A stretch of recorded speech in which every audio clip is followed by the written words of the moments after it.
She felt the shove before she saw his face. Hard, deliberate, the kind of push meant to humiliate. The Marine sneered down at her, 6'3" of pure arrogance, ready to teach some random woman a lesson about respect. He had no idea at all. Because the woman he just put his hands on, she didn't just work with Navy SEALs. She commanded them. Hey, real quick, comment your city below. I'm always amazed by how many places these stories reach. And if you're into true stories with real emotion, make sure you're subscribed. The bar was loud. Too loud. Commander Sarah Vance could feel the bass vibrating through her chest as she stood at the counter, waiting for a drink she didn't really want. She'd only come here because her team insisted. 3 months of the most brutal operation in her career, and they wanted to celebrate. She wanted to sleep for a week, but here she was. Out of uniform. Anonymous. Just another woman in jeans and a leather jacket. She liked it that way. Excuse me, she said, trying to slip past a group of Marines blocking the path to the restroom. They were young. Early 20s, maybe. Fresh ink on their forearms. Loud voices competing with each other about who'd had the toughest. Deployment. One of them didn't move. Tall, blonde buzz cut, jaw like granite. He looked her up and down with the kind of smirk that made her stomach tighten. Where you think you're going, sweetheart? His voice dripped with condescension. Sarah kept her face neutral. Just trying to get by. Maybe you didn't say it right. He stepped closer, towering over her. His friends laughed. Maybe you should ask nicer. She could have walked away. Should have walked away. But something in his eyes, that entitled gleam, that assumption that she was beneath him, made her stand her ground. Move, she said. Firm, clear, no room for interpretation. His face darkened. You got a mouth on you. Then he shoved her, hard. 2 hands to her shoulders, sending her stumbling backward into a bar stool. The noise in the bar seemed to drop for just a second. Just long enough for everyone nearby to turn and look. Sarah caught herself, her hand gripping the edge of the bar. Pain flared in her shoulder, the old injury from Kandahar waking up. But it wasn't the pain that made her blood go cold. It was the anger. The humiliation. The fact that he thought he could touch her like that and get away with it. She straightened slowly, meeting his eyes. You just made a mistake, she said quietly. He laughed. Yeah? What are you going to do about it, lady? Before she could respond, a hand clamped down on the Marine's shoulder. Hard. The kind of grip that made bones creak. You need to apologize. The voice was low, dangerous.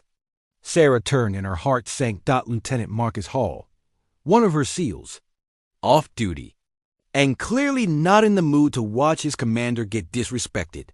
Marcus, don't, she said quickly, but the Marine had already spun around, shoving Marcus's hand off. Who the hell are you? Someone who's giving you a chance to walk away. Marcus didn't raise his voice. He didn't need to. The other Marines were watching now, sensing the shift in energy. This wasn't some drunk college kid. This was a predator. The blonde Marine puffed up his chest. I don't take orders from you. Then take one from me. Sarah stepped between them, her voice cutting through the tension like a blade. Stand down, Lieutenant. That's an order. Marcus's jaw tightened, but he stepped back. Barely. The Marine looked between them, confusion flickering across his face. Wait, Lieutenant? He looked at Sarah, then back at Marcus. You two military? She's not just military, Marcus said, his voice dangerously quiet. She's your superior officer. The Marine's face went pale. Bullshit. Sarah pulled her ID from her jacket pocket, flipping it open. Commander, Sarah Vance, Naval Special Warfare Command. The words seemed to suck the air out of the room. The Marine stared at it, his arrogance draining away like water through a sieve. Oh, God, he whispered.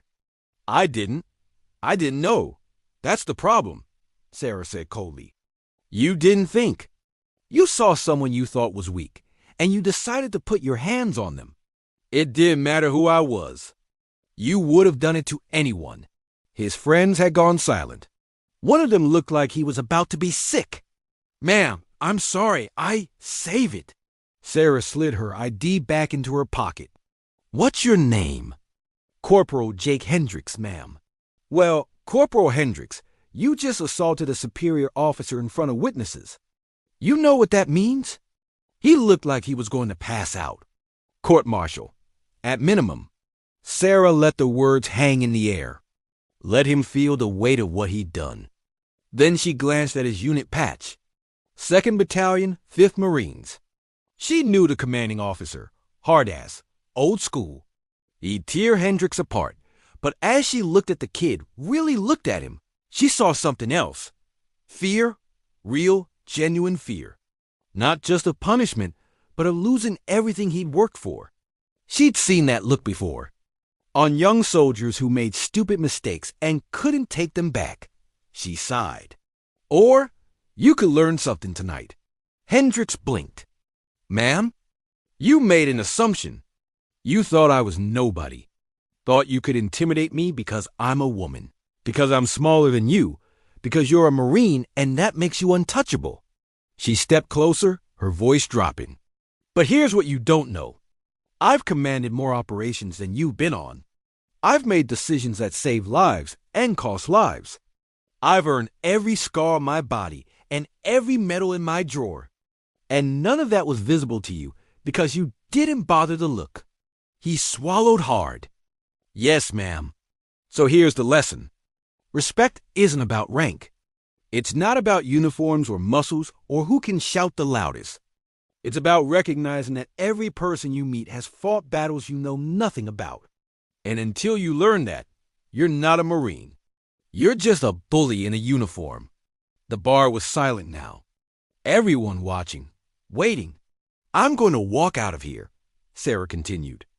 And you're going to go back to your base and think about what kind of man you want to be.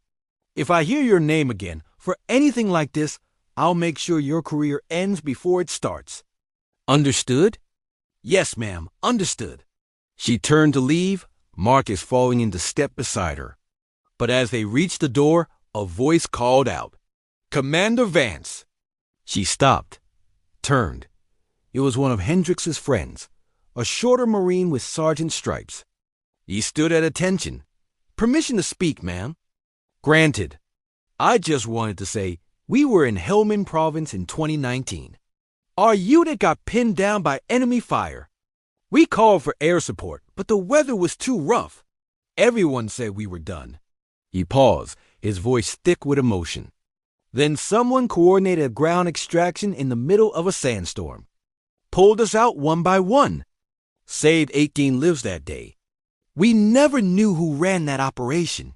Sarah felt her chest tighten. She remembered that mission.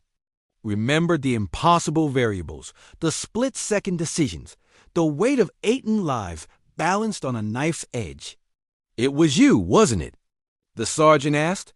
She didn't answer. Didn't need to. The look in her eyes was enough. The sergeant turned to Hendricks. You just put your hands on the woman who saved my life, who saved all our lives, and you didn't even know her name. Hendricks looked like he'd been punched in the gut. Sarah took a breath. What's your name, Sergeant? David Mills, ma'am. Mills, I remember your file. You carried your squad leader 3 miles with a broken leg. His eyes widened. You know about that? I know about all of you.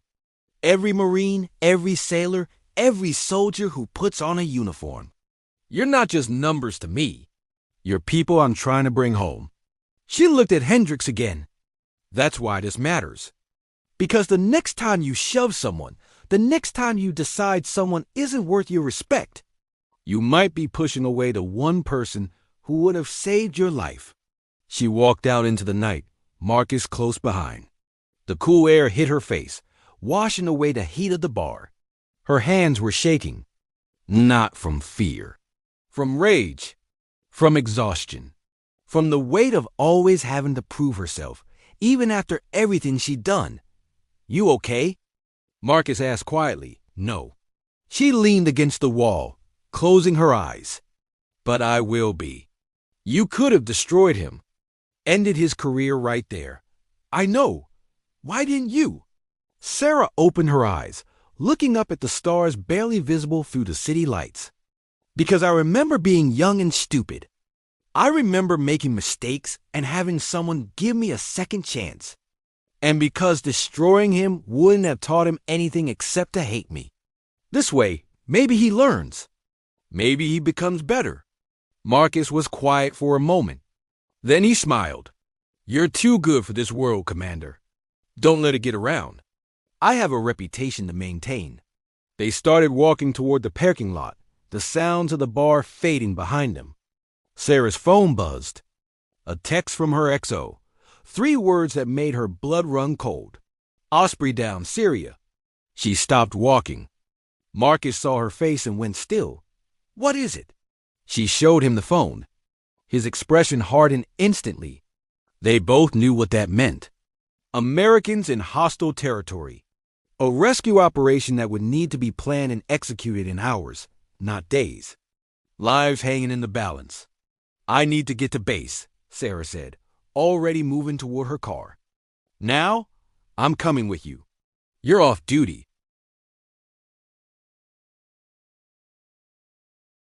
So were you. He opened the passenger door. Besides, you think I'm letting you drive in this state. You're still pissed about that Marine. He was right. She tossed him the keys and slid into the passenger seat, already pulling up mission parameters on her phone. 3 crew members. Possibly alive. Deep in enemy territory. Extraction window closing fast. This was what she lived for. Not the recognition. Not the rank. But this? The moment when everything else fell away and all that mattered was bringing people home. Her phone rang. The base commander.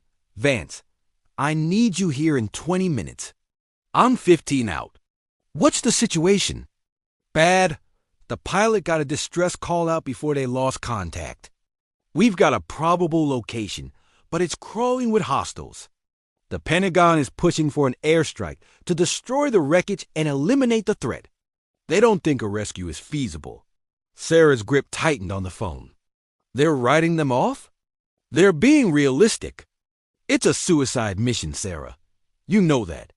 Then I guess it's a good thing I'm not afraid to die. She hung up. Marcus glanced at her. We're going in, aren't we? If there's even a 1% chance they're alive, we're going in. He grinned. Damn right we are. They pulled up to the base 80 minutes later, Sarah already in combat mode. Her team was assembled in the operations center, faces grim but ready. They'd worked together for 3 years. They knew each other's moves like dancers in a deadly ballet. Listen up, Sarah said, pulling up satellite imagery on the main screen. We have 3 Americans down in hostile territory. Current intel suggests they survived the crash. We have a 6-hour window before enemy reinforcements arrive, and the area becomes impenetrable. After that, they're dead or captured. Neither option is acceptable. One of her officers, Lieutenant Chin, spoke up. Commander, the terrain is impossible. Mountains on 3 sides, open desert on the 4th. We'd be exposed the entire approach. Then we don't approach by land. We go in by air, fast and low.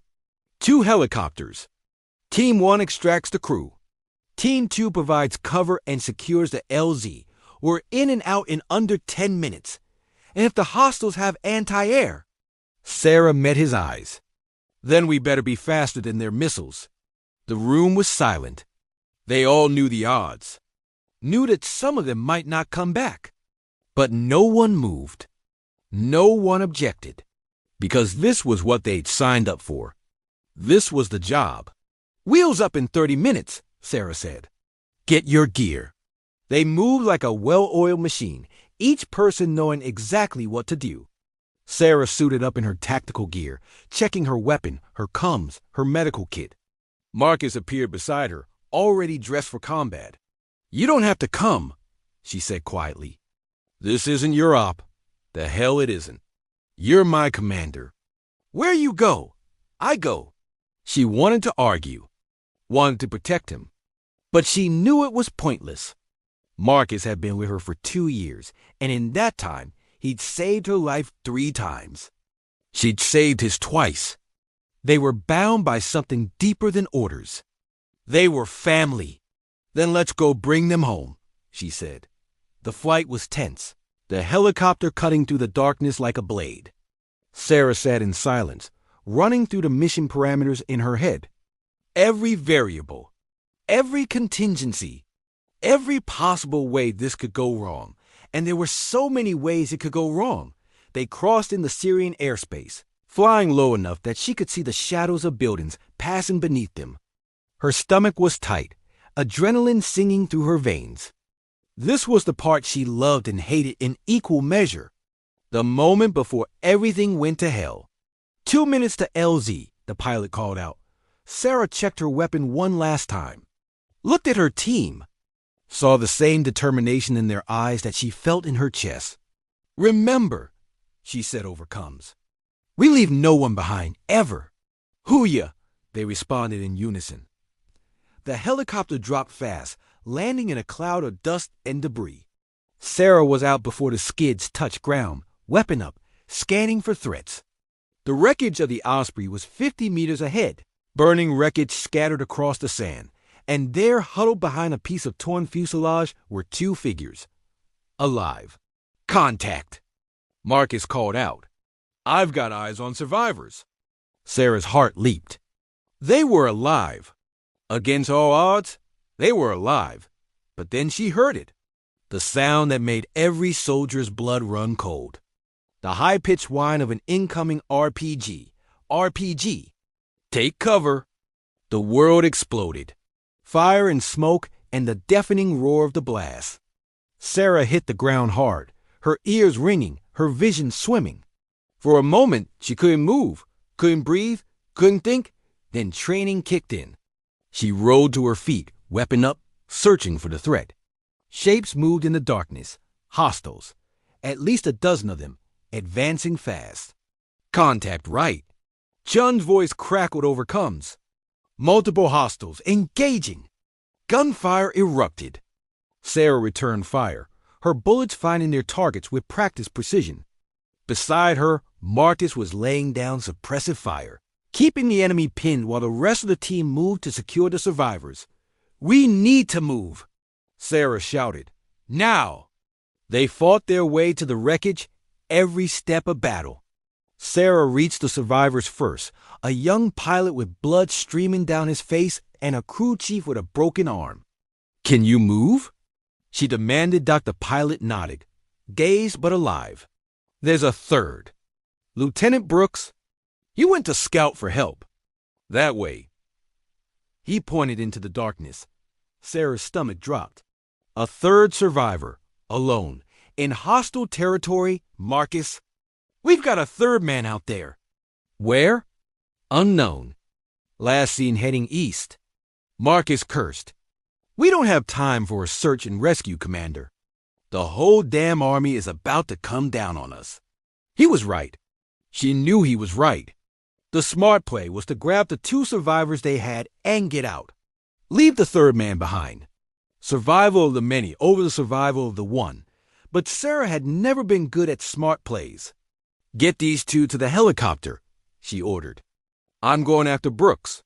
Like hell you are. Marcus grabbed her arm. You go out there alone. You're dead. She met his eyes.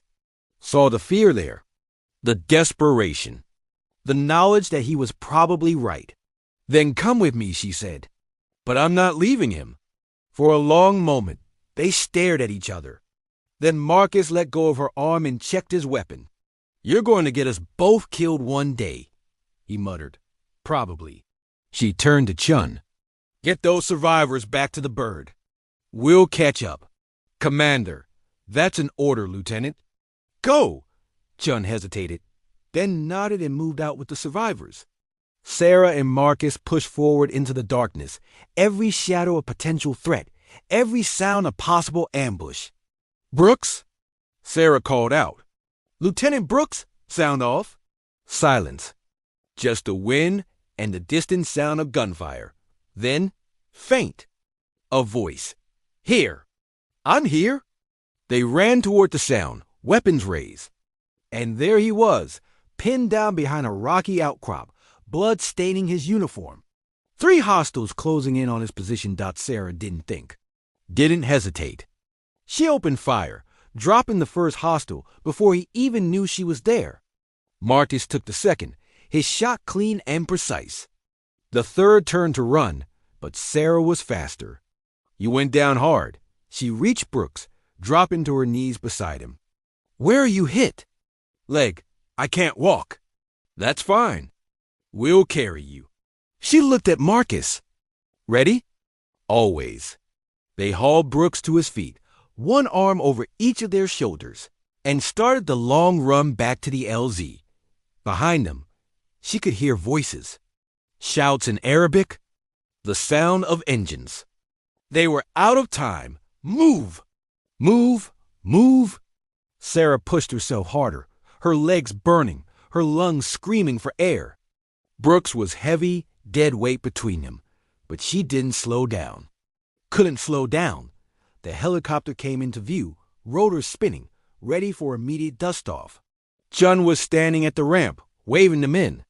"Come on, Commander. We gotta go." 30 meters, 20, 10. A bullet whizzed past Sarah's head, so close she felt the heat of it. More gunfire erupted behind them. The enemy had caught up. "Get him on board!" she shouted, practically throwing Brooks onto the helicopter. Marcus jumped in after him, turning to provide cover fire. Sarah was about to follow when she saw it. A small figure, no more than 10 years old, running toward them from the village. A child, terrified, fleeing the violence. And right behind him, a hostile with a rifle raised. Time seemed to slow. Sarah's mind calculated the angles, the distances, the impossible choice in front of her. If she stopped to help the child, she might not make it back to the helicopter. Her team would be at risk. The mission would be compromised.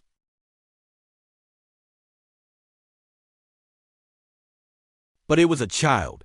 She made her choice. Sarah spun, bringing her weapon up, and fired. The hostile dropped. The child stumbled, fell, scrambled back to his feet. She ran toward him, scooping him up in her arms, and sprinted back to the helicopter with every ounce of strength she had left. "Go! Go! Go!" she screamed. The helicopter lifted off just as she dove through the door, the child clutched against her chest. Bullets pinned off the hull. Something hot grazed her side, pain flaring white and sharp. But they were airborne. They were safe. She collapsed onto the floor, gasping for breath, still holding the child. He was crying, terrified, clinging to her like she was the only solid thing in the world. Marcus knelt beside her, his face pale. "You're hit." "I'm fine," she lied. The wound was bleeding, but not badly. She'd had worse. "You're insane," he said. But he was smiling. Completely, absolutely insane. Probably. She looked down at the child in her arms, his dark eyes wide with fear and confusion. "But I couldn't leave him."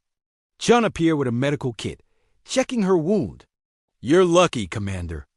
Just a graze. But you need stitches. Later." Sarah sat up, wincing. "How are the others?" "Stable. Brooks needs surgery when we land, but he'll make it. Thanks to you." She shook her head. "Thanks to all of us." The flight back was long, everyone coming down from the adrenaline high. Sarah held the child the entire time, speaking softly to him in broken Arabic, trying to calm him down.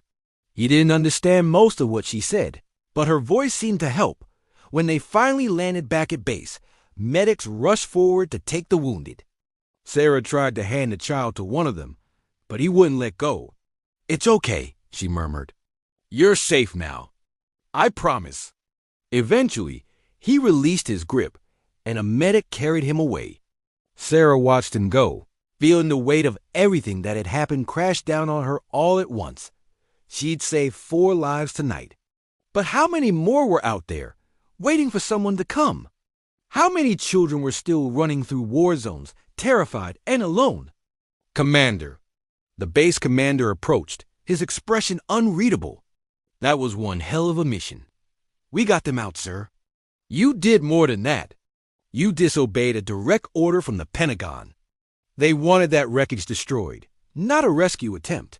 You could be court-martialed for this. Sarah straightened, meeting his eyes. Then court-martial me. I'd do it again. For a long moment, he just looked at her. Then, slowly, he smiled. Fortunately for you, the Pentagon is calling it a success. 3 American lives saved, plus 1 civilian child. You're a hero, Vance. Again. I'm not a hero, she said quietly. I'm just someone who refuses to leave people behind. He nodded. Maybe that's the same thing. 3 days later, Sarah was back in that same bar. Not because she wanted to be, but because Corporal Jake Hendricks had asked to meet her there. She'd almost said no. But something in his message, the humility in his words, made her reconsider. He was waiting for her at a corner table, out of uniform, looking like he hadn't slept in days. He stood when she approached, standing at attention. At ease, Corporal, she said, sliding into the seat across from him. This isn't official. He sat, but he didn't relax. I wanted to apologize. In person. For what I did, you already apologized. No, I said sorry because I was scared. This time I mean it. He met her eyes. I've spent the last 3 days thinking about what you said. About respect. About assumptions. And I realized something. I've been that guy my whole life. The one who uses his size to intimidate people. Who thinks being tough means being mean? And I hate it. I hate who I've become. Sarah studied him. Saw genuine remorse in his expression. So what are you going to do about it? I don't know yet, but I want to be better. I want to be the kind of Marine who deserves to wear this uniform. The kind you'd be proud to serve with. He paused. If you'll give me the chance. She leaned back, considering. You know what I did 3 days ago, Corporal? I heard. Syria. The rescue mission. It's all over the news. I almost died bringing those people home. And you know what kept me going? The belief that every life matters. That every person deserves a chance to be saved. Even the ones who made mistakes. She met his eyes. Even you. His throat worked. Thank you, ma'am. Don't thank me yet. Prove it. Prove that you've changed. Prove that the man who shoved me isn't who you really are. And maybe someday we'll serve together. Until then, you've got work to do. She stood to leave, but he called after her. Commander, can I ask you something? Go ahead. How do you do it? How do you keep going when the world is so messed up? When there's so much pain and so many people who don't care? Sarah thought about the child she carried out of Syria. Thought about the survivors who thanked her with tears in their eyes. Thought about every mission, every life saved, every impossible choice she'd made. Because someone has to, she said simply. Someone has to be the one who cares, who fights, who refuses to give up. And I'd rather die trying than live knowing I didn't. She walked out of the bar into the evening air, feeling lighter than she had in weeks. Her phone buzzed. Another message from her XO. New mission briefing. 0600 tomorrow. High priority. Sarah smiled. Of course there was. There was always another mission. Always another fight. Always another chance to prove that one person could make a difference. And she wouldn't have it any other way. Because she was. Commander Sarah Vance. She led Navy SEALs. She saved lives. And she never ever left anyone behind. Not then. Not now. Not ever. That's the end of today's story. But I hope it stays with you for a while. If something in it spoke to you, hit that like button. Subscribe if you haven't yet, and share your thoughts. It's your comments that keep me inspired to make the next one.